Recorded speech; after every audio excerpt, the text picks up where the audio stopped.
Нема политичар или партија кој не е згрозен од сомнежите дека на клиниката за онкологија имало злоупотреба на терапијата.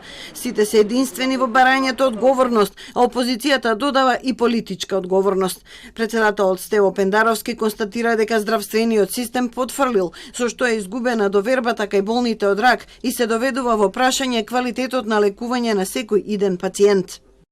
Повикувам на брзо и ефикасно комплетирање на истрагата и на судско-обвинителско процесуирање без селективност и соодветна казна. Крајно време е системот да потврди дека сме способни да се справуваме со тешки облици на организиран криминал и корупција и конечно да ја прекинеме културата на неказнивост за сериозни прекршувања на законите. Премиерот Ковачевски најави дека нема да има пардон за никого во овој грозен случај.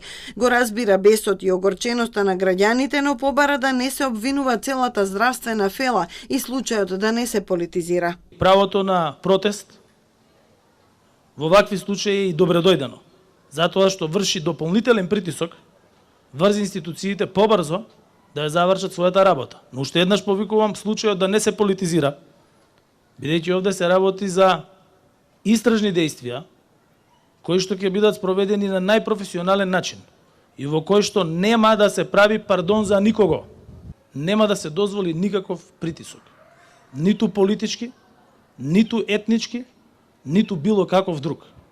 Инволвираните, ако сакаат нека бидат членови и на Свети СДСМ, и на Свето ВМРО, и на Свети ДУИ, тој што се огрешил има да одговара. И опозицијскиот лидер Мицкоски е згрозен од случајот. Го смета за криминално-мафијашко здружување на неколку медицински лица блиски до власта. Затоа очекува и политичка одговорност, оставка на владата и брзи избори, но и комисија во собранието. Јас не сум им виновен што директорите од медицинските установи, директорот од онкологија ќе го видите на слики во партиски штабови на СДСМ како држи обука, или пак оној економски директор кој што доаѓа од Демократската унија за интеграција како е прегрнат со целото раководство на Демократската унија за интеграција.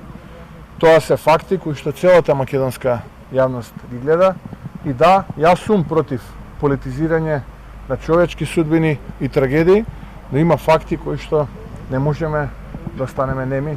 Владеачката ДУИ бара одговорните да излезат пред лицето на правдата, но да не се злоупотребуваат за политички цели во време кога државата е исправена пред уште еден предизвик.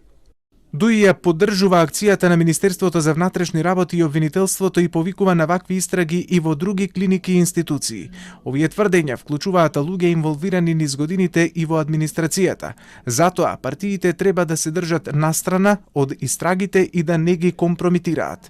Опозицијското демократско движење се надева дека овој скандал нема да го има епилогот на случајот со модуларната болница во Тетово.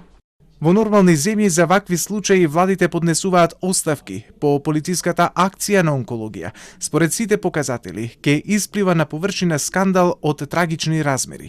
Сега е јасно дека го криминализираме здравството. Скандалот го обелоденија медиумите, изнесоа низа сведочења дека пациентите не добивале соодветна терапија, а скапите лекови завршувале на црниот пазар.